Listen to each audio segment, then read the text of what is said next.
Over the past few years, I have asked you guys to give me a rating and review. And if you've done that, thank you so much. I really appreciate it. It's so helpful. But if you haven't, I get it. I kind of get it. Like, I'm asking you to go and click on this thing, and then, like, how do I do it? And then I have to come up with some kind of a review, and I don't know what to say, and I'll do it later, right? I get it. I've kind of been there before. I know exactly how you feel. And so I'm not asking you to do that now, okay? What I'm asking you to do now is so easy. Anybody can do it, and it literally takes like 1 second. Go into whatever you're listening to, whether it's Apple Podcast or Spotify or whatever platform you're listening on. They all have it. And just click on the subscribe button. Just subscribe. It takes 1 second. You don't have to be creative. You don't have to come up with a review and write it all out and, be self-conscious about it. Just hit that subscribe button. That would be so impactful for me. And if you're enjoying this and getting a lot out of it, that would mean the world to me. It really would. And it's so easy. Anyone can do it. Like, let's literally stop listening right now. Stop listening. Go and do it. That's how much it means to me. Nobody ever asks you to leave their show and stop listening for anything. But I'm asking you to stop listening right now. Go and just quickly subscribe. Come right back and take a listen. That would mean the world to me. I would really appreciate it. You guys are awesome. And I really appreciate it. Thanks. They're trying to protect you. They love you, I assume. And they're afraid that you're going to get into something like real estate that has a high dollar of value and a perceived very high dollar value risk. And they're worried about you. They're worried, and they want to protect you and keep you safe. But the fact of the matter is, keeping you where you are might make your situation not get worse, but it won't make it better. You're listening to the Just Start Real Estate Podcast. If you're serious about your real estate investing business and need real answers, you are in the right place. And now, your host, Mike Simmons. All right, thank you for joining me on the show today. I've got another great live replay for you. As you know, I am on Facebook, I'm on YouTube, and all the social media channels. Every Wednesday, 7 p.m. Eastern, 4 p.m. Pacific, answering questions for you about real estate or anything else you want to talk about. Really, why would you ask me questions about something other than real estate? But if you want to, I will answer them. You want to ask me relationship questions, I'll answer them. But really, we're there for real estate. So if you have real estate questions, go and log in and ask me those questions. I want to help you with them. We had a great Q&A session the other night, and this is exactly taken from that. I had questions about knowing how to pick a market. I had questions about, somebody asked me why their family is trying to keep them out of real estate. Why are they trying to talk them out of it? I had someone ask me, how do I get funding in place so that I can invest? Some people said they felt like they were being blocked from entering the real estate investing world, and I had to talk them through that one. So other questions too that were awesome, tons of good stuff. Somebody asked me about the market, about dispositions, and we went into all that stuff. So I actually went pretty hard into dispositions. So if that's interesting for you, stay tuned. This is going to be a good one for you. I think you're going to really love this. So without any further ado, I give you my latest Q&A. All right, welcome to my live, guys. Welcome back. It's Wednesday, 7 p.m. Eastern Time, 4 p.m. Pacific. For those of you on Instagram watching, hello to you too. I'm glad you're here. I'm glad I was able to make that happen tonight. If you have questions, please put them in the chat and we will get to them. But like I said, I'm here every Wednesday, and this is a resource for you. It's things are changing in the world. Things are changing in the market. The economy is changing. We have interest rates kind of being wonky. We have house prices that are, potentially going to go down. Everyone's kind of freaking out. We don't know where they're going to go.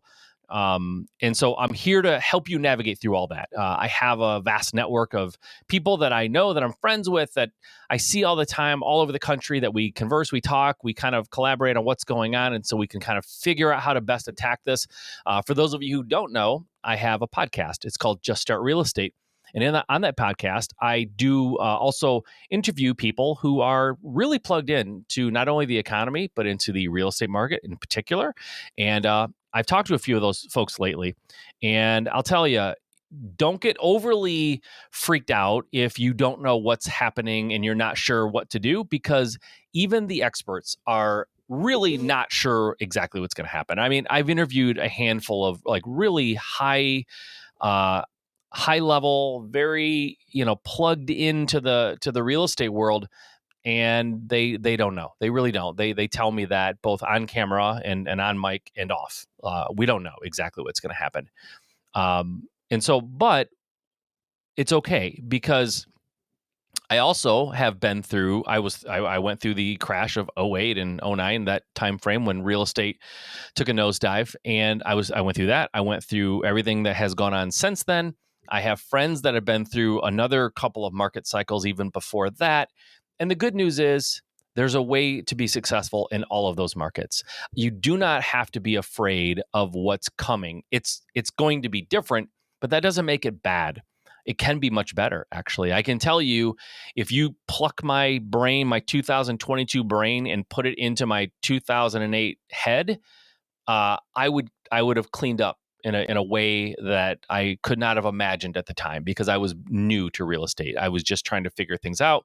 I didn't have any knowledge at all, and so I was figuring it out as I went. And it took me a few years. I mean, it took me a while, actually. To be perfectly frank, it took me probably 6 years to sort of. And I didn't figure it out. You never figure it out like definitively. There's always more to learn, and I'm always learning. But I started to make some big discoveries and big aha moments that really changed the trajectory of my company. And it took me a long time. So I didn't really take advantage of the 2008, 2009 situation. But a lot of people lost a lot of money during that time. And so you have to move with the times. You have to change your approach. You have to maybe change your model a little bit to keep up with what's going on. And so it's not a time to panic. It's a time to pay attention. And it's a time to collaborate with other people. And I don't mean collaborate as in, go in partners. I mean, it's a time to like get together with people in the industry like me and other people who are having success, and find out what they think and what they're doing, and try to get other people's opinions so that you can stay in the clear in terms of risk, assessing the risk and understanding where the market's going. It's going to change for sure. But I honestly think the changes that are coming are going to present a lot of opportunities for real estate investors, just a lot of opportunities. So definitely don't panic and don't despair. Like, actually be excited, because 4 years ago, when we were moving out of kind of more of a buyer's market and moving into the seller's market, people were worried then. What are we going to do? How are we going to find deals? It's going to be too hard to find deals. No one's going to sell us their house because their house is appreciating and they think it's worth more. And, how are we going to have those conversations with sellers? And we figured it out, right? And now that we figured it out and we're going back to the market that we didn't want to leave 4 or 5 years ago, we're going back to it. Now we're freaking out again as a collective community. We're getting a little nervous. But don't get nervous. Like, we have already been there, and it was actually pretty good in a lot of ways, right? And some people it was great, and other people they struggled. But the fact of the matter is, you can succeed in any market. So don't let that freak you out. Come here on Wednesdays. I will share everything that I know with you for free. It's just open forum to ask questions and to learn whatever I know, right? And so if you follow me on my podcast, if you follow me through the 7-figure flipping community or whatever it is, however you found me here, or if you just heard me on some other, podcast or YouTube channel or something, and you think that I have something to offer you, then you should come in here. You should come into this live every Wednesday at 7 p.m. Eastern time and ask questions, and I'll answer them for you to the best of my knowledge.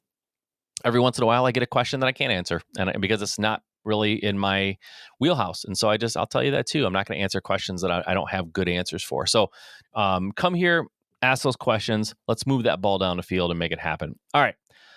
If you are working on trying to find more deals, if you're trying to inject more leads and more opportunities into your business and you're struggling with that, you might need to add direct mail to your business. And if you're already doing it, you might need to modify it, to improve it, to do something to make it better.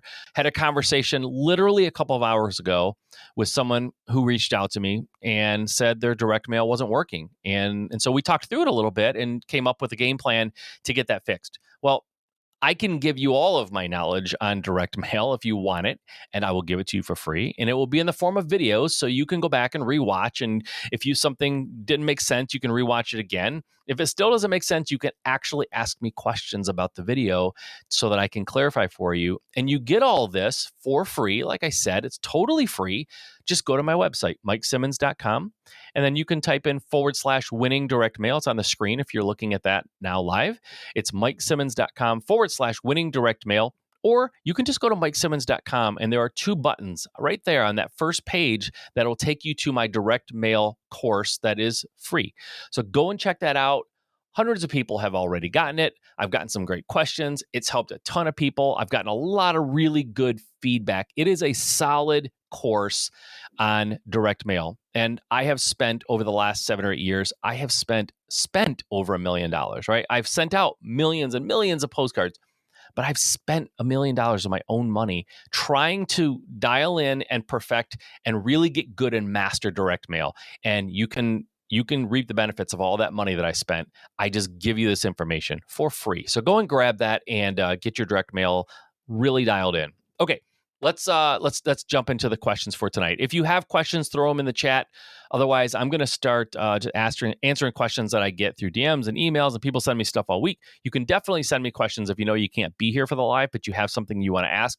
Just email me at mike@juststartrealestate.com, or you can DM me on any social media platform, and we'll get it into the show. All right. First question: why do my family members keep trying to talk me out of investing in real estate? It's a great question. I have some really good guesses. I don't know your family members, so I don't know what their reasons are. But here's what I know from people who tried to talk me out of it, and for people who I know have family members that have objected to their real estate business, of people that I've worked with in the past. And it boils down to protection. They're trying to protect you. They love you, I assume. And they're afraid that you're going to get into something like real estate that has a high dollar value and a perceived very high dollar value risk. And they're worried about you. They're worried, and they want to protect you and keep you safe. But the fact of the matter is, keeping you where you are might make your situation not get worse, but it won't make it better. And so if you don't like your situation, if you're not happy with your income, if you're not happy with your job or the career that you have chosen, and you believe that real estate can get you out of it, don't let anybody talk you out of it. Okay.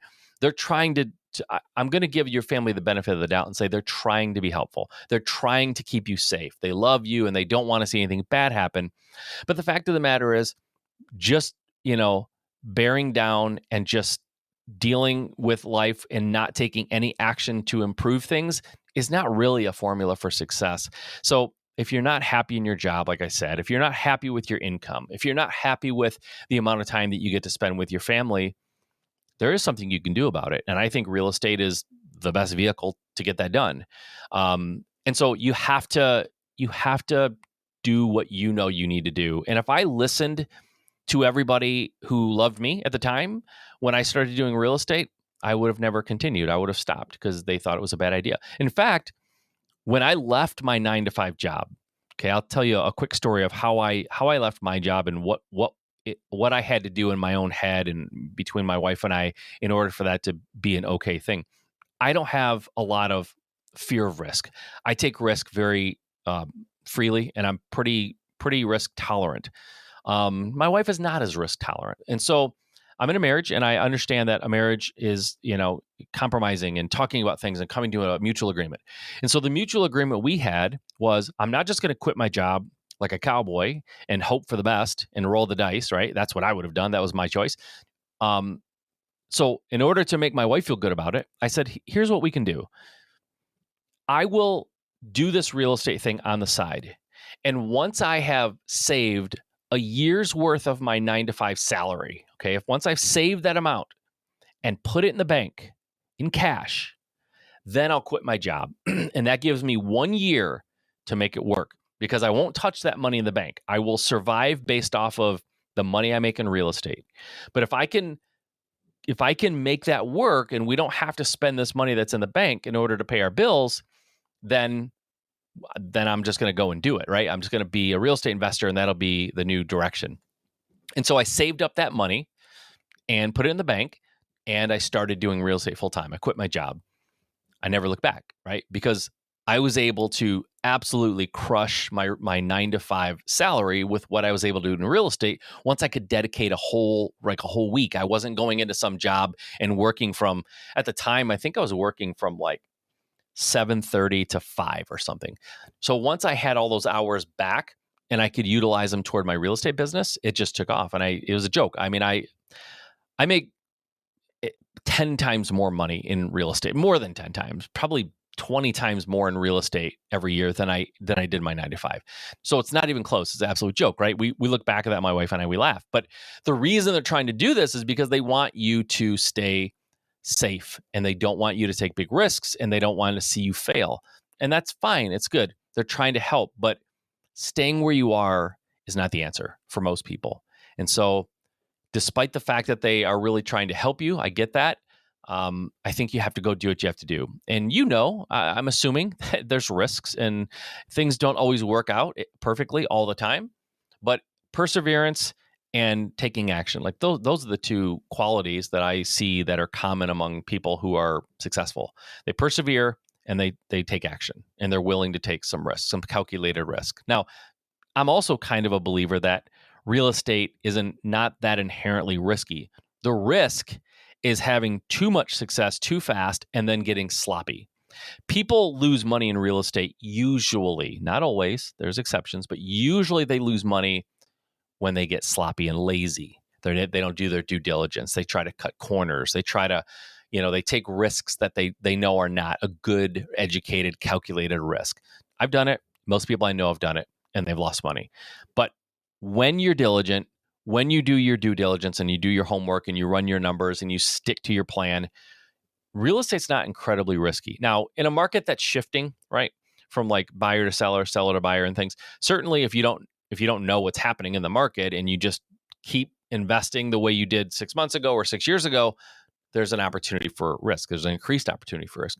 But again, that's part of due diligence, like staying plugged in, keeping your ear to the ground, being plugged into communities, talking to people like me and asking, what are you seeing? What are you hearing? What do you expect? And really staying on top of that kind of thing and running your numbers and staying to your plan, like having a buy box, like figure out what a good deal looks like to you and stick to that. Don't deviate. That's those folks who follow that kind of a plan, they tend to not get themselves in trouble with deals. So I don't think real estate's inherently risky. And in fact, if I'm being perfectly honest, which I'm being, I think the market we're moving into is going to be really good for real estate investors. And I don't even know exactly what it's going to be. But I know this, the seller's market we were just in for the last 2 years plus, and then really like exaggerated for the last 2 years where there was just house prices were going through the roof. That was a challenge for real estate investors to buy properties, right? We have to buy properties at a discount. And it becomes challenging when somebody's property values are going up by, 30% every year. It's insane what we were experiencing. So I'm actually looking forward to what's going to happen. I know that there's some negatives that go with house prices fluctuation and, unstable economy. I get that, right? From a personal level, but from a real estate level, I think we're moving into a time that's very, very exciting. I'm super excited about the time that we're moving into. I am so optimistic. I am so thinking that this is going to be such a great time for my business and for your business that I can't wait. So I don't really identify with the folks who are scared of what's about to happen. I don't know what data they're looking at or what experience would tell them to be scared. I'm excited about it. So I think you guys should be too. And I think you should tell your family the same thing. Okay, let's move on to the next one. Adam Whitney, my brother. Adam's a good friend of mine. Thank you for showing up, man. All right. How is the disposition strategy changing in this environment? Here's how it's changing. For the past 2 years, as a wholesaler, which I know you are, you had all the leverage as the wholesaler. You had the leverage over your buyers. They were desperate for deals. House prices were going up. You had the opportunity, if you chose to do it, you had the opportunity to really kind of stick it to them and really use your leverage to squeeze them hard. Okay. In the market we're going into, what's going to change is some of that leverage, some of that power is going to shift back to the buyers, which means if you chose, and I know you didn't, Adam, that's why I'm going hard into this one. If you chose to squeeze them and to manipulate them and to pit them against each other in a way that is, not really ethical or really good business, and if you talked to them in a way that you knew you sort of had them over a barrel, now what's coming up will be their time to get revenge if they so choose, right? You will be a little bit more dependent on them buying properties from you, and you'll need them a little more than they need you. So if you treated them right, if you ran a good, solid business, a good ethical business, and you treated them with respect, then I think you're going into a time that you're going to be totally fine. They're going to buy from you. It's going to be great. But you have to realize your relationships with your buyers, it's not one way. It's not, hey, we screw them when we can, and then when we can't, we just, we expect them to come to us and buy. This is a time to really strengthen those relationships. Maybe identify the top 10% of your buyers and reach out to them, send them something, meet them for lunch, meet them for dinner, meet them for a drink, whatever it is, whatever you want to do. But I would strengthen those relationships, number one. Number two, in the markets that's coming up, because we're moving into a more buyer's market, or at least we're shifting in that direction, your dispositions process has to be dialed in. The whole thing, not just the relationships, but how you run your business. I'll tell you, most people over the last few years let some of their processes and systems get a little lazy, right? I told people when we were in Chicago, some of you have gotten fat and lazy on the disposition side of your business, because you could take a dumpster fire of a house, do nothing to it, throw it out to your buyer's list, and it was like wolves attacking meat and fighting for it. Like, we had buyers calling us from our buyers list and saying, man, we are desperate. Do you have anything? Like, I need something. Like, what do you got? And so when we would throw something out there, they'd be like fighting a wolf. So when it's that easy, when something comes that easy to you, what is the likelihood that you are going to stay 100% committed to your process and not take any shortcuts? It's human nature to say, listen, I can go through these 5 or 10 steps that I normally go through, or I can just send out to my buyer's list and we're going to get more. We're going to get way over asking. Like, we're just going to make a ton of money. And so what happens is you get a little fat and lazy. The market shifts. You're not prepared. You kind of have let that part of your business get a little lax, and then you struggle until you catch back up. Now, the part of our business that was not fat and lazy over the past 2 years was acquisitions. Your acquisitions team, I'm guessing, Adam, really had to bust their butt. Like, they had to dial it in. You had to have meetings. You had to talk about what's going on. What do we say to sellers? What are they saying back to us? Like, problem solve, and really, really sharpen your sword on the acquisition side, right? You were just sharpening your sword. It's razor sharp. Over here, your sword turned into more of a club because it was just so easy. You didn't have to worry about it. So you're going to have to sharpen the sword on the dispo side. The discipline side of this is if this turns into a full-fledged buyer's market, okay, meaning house prices really kind of start tanking. If it turns into that, the trick or the discipline part of this is not letting your acquisition side get lazy and fat, right? They have to keep those swords sharp. And so keep that sharp, sharpen your dispo side. And if you don't have to sharpen the dispo side because you guys never deviated, you never got lazy, first of all, kudos to you, because I think my company at times got a little lazy because it got easy.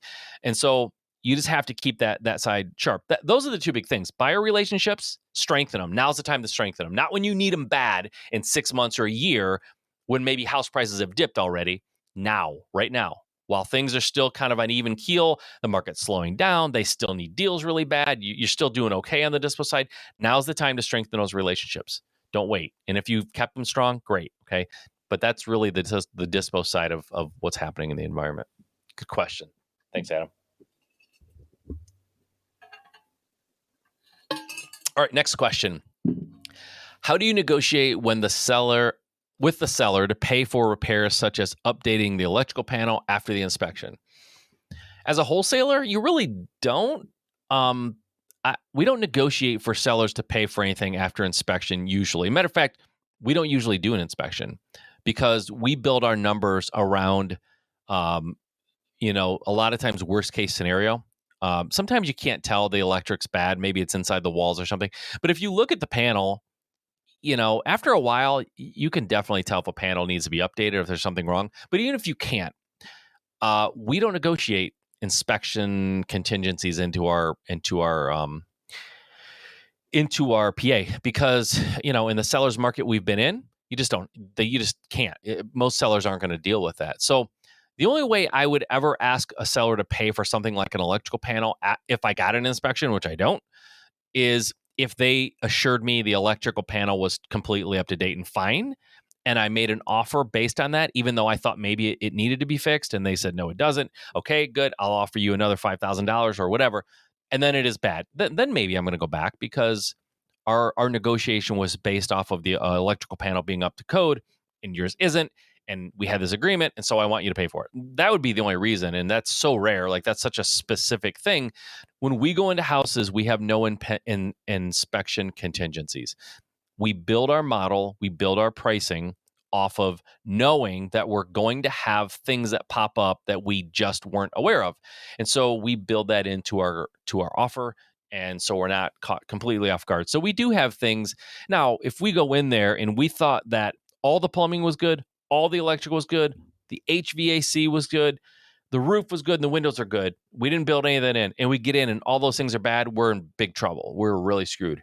But we also didn't do a really good job of doing our walkthrough, right? Because we don't do a full-on inspection, but we do walk through it. And if we have a concern that maybe the house has got a lot of problems, we'll bring our contractor through, and he's not doing a full inspection, but he's putting a real educated eye on certain key things to see how they look, and then we can use that when we're negotiating a price. But we don't negotiate in inspection contingencies. We just don't, because it's hard. You're going to miss out on a lot of deals if you have that, because I can tell you right now, most investors are not going to have an inspection contingency in there. That's more of a retail sale thing that happens, right? You're selling it to a homeowner, first-time home buyer, whatever, and they're going to do an inspection. And if there's something that goes wrong, you go back to them and you say, hey, your electrical panel's bad. But as an investor, I would, if I'm the seller, I would say, well, yeah, no crap. Like, you're buying the house for 50 cents on the dollar. Yes, there are things wrong. Otherwise, it would be on the MLS. And if I had no issues, it would be on the MLS. So I don't see how you go back and renegotiate it unless there was some sort of a formal acknowledgement that the electrical panel didn't need work and you found out it did, and your offer was based on it not needing it, something weird and specific like that. So we're investors, man. I just don't see the place in it for inspections and electrical panel reimbursements. So I wouldn't do it. Okay, next question. New investor here. Do you have advice for researching markets and different types of properties? What are the factors to consider to finally take the plunge? I can know this person is not live. Okay, so I'm gonna do real tough love. I can tell by the question this person is looking for a reason to not get started. I can smell it because I was that person. I was that person early on before I actually got started. I had questions like this, like, what do I consider before I take the plunge? The type of house, the type of property is completely subjective, or it's completely a matter of opinion. If you're doing single family houses, there you go, single family houses. But when you're researching markets, there's nothing, that you should research markets. I'm not implying that you shouldn't research. I can just tell by the tone of the question when it says, and what factors to consider to finally take the plunge. That tells me they've been putting off taking the plunge for a while because they use the word finally, right? So I don't have to be a linguist to know that this person is procrastinating and they're looking for reasons. But when you're researching your market, there's a lot of factors you can look at. I like to look at time on market, and I like to look at how many houses were sold and that look like investor sales compared to the number of properties in the market, right? And so I want to make sure that there's a healthy amount of properties that are being sold and they're not sitting on the market for a long time. And the reason that I care how long it's sitting on the market, it's not because I want to list them. I need to know what the demand is. If the demand is very low, meaning they're on the market for a long time and there's not that many houses being sold relative to the amount of houses in the market, I would consider a different market. I want a market that's hot, it's active. Not necessarily because I want to have tons and tons of competition, but even competition isn't bad. If there's other wholesalers or other flippers in the market, that's a good thing. It means there's a reason to be there. They're not there for no reason. They're there because, it's a good market for them. So I would say days on market is a big a big factor. And I want to see how fast these houses are moving. And I want to see how many houses sold relative to the amount of houses in the market. So, but listen, take the plunge. Okay. Do a little research, ask around a little bit. You're never going to feel, I can almost guarantee you guys, for most people, you're never going to feel completely comfortable taking the plunge in real estate when you are getting started. There's always going to be questions, unless you're just like super, super into risk and like you just don't care and you don't have a lot of, a lot of fear of taking risk. But most people have some fear of taking risk, even if they're not afraid of losing money. So for me, I didn't take risk. I didn't do my first deal for 5 years. It wasn't because I was afraid of losing money. I was afraid of looking stupid. Okay. So some people have a fear of losing their reputation or ruining their reputation or damaging it or just looking dumb, right? That's why people don't like to do public speaking. One of the, things that people are the most afraid of, it's a very famous stat that, they, made a list of what people are most afraid of, deathly afraid of. And it was like public speaking and then death. Like they were more afraid to public speak than they were to die. And it's because they don't want to look stupid in front of a lot of people. And that's why I didn't get started. I thought, I don't care if I fail necessarily. I just don't want to fail publicly. So it took me a long time. So take that plunge, do it. Don't talk yourself out of it. Okay. Let's move on to the next one. Let's do one more question. One more, unless we got a live one. Okay, next question. It feels like I'm blocked from entering the world of investing. What's the most logical way to raise enough capital to purchase without having to utilize my personal credit, seller finance, private money? Okay, they're kind of asking as a question mark. You don't have to use your personal credit, number one, but you've already answered the question. This is another person who absolutely has mindset issues. I was interviewed today on a podcast and I was asked what I think the number one thing that keep people from succeeding in real estate. It's nothing tactical. It's all between your ears. It's 100%. It's mindset. And this person says, it feels like I'm blocked from entering the world of investing. There is nothing blocking this person from entering the world of investing. There is nothing blocking them. They have imaginary barriers in front of them, barriers that they've constructed and they've placed in front of themselves. And they see them as real when they are in fact make-believe. They're not real. So how do you get enough capital? First of all, capital doesn't have to come first. You do not have to raise capital before you get involved in real estate. That's number one. But number two, if you feel like you need that money to get in, the two things at the end, they asked me, seller financing? ? Private money? ? My answer, yes. So yes, seller financing. It's a great way. Buy houses that are being seller financed and you don't need to raise money. Just negotiate seller financing. If that doesn't work or if you don't like that, yes, raise private money. Raise private money to do your deals. If that doesn't work, use hard money. Hard money you can use to do your deals. None of those things require your personal credit. All of them will break down whatever imaginary barriers you put in front of yourself, that will break them down. So go out there and do it. You have nothing that's blocking you from getting into real estate. Nothing. Millions of people are doing it, and many of them doing it really well. So nothing's blocking you. Just do it. Go out there and go for it. Again, guys, go to my website. If you want help with marketing, I know getting leads freaks people out. And I hear this all the time from successful investors, from not as successful investors, people who are just getting started. I need more leads. I'm telling you, direct mail is like magic if you do it right. Go get my course. It's 100% free. I'm begging you to just take the knowledge that I spent $1 million for. I'm not charging you $1 million. I'm not charging you $500,000. I'm not even charging you $1,000, but I think it's well worth it. I do.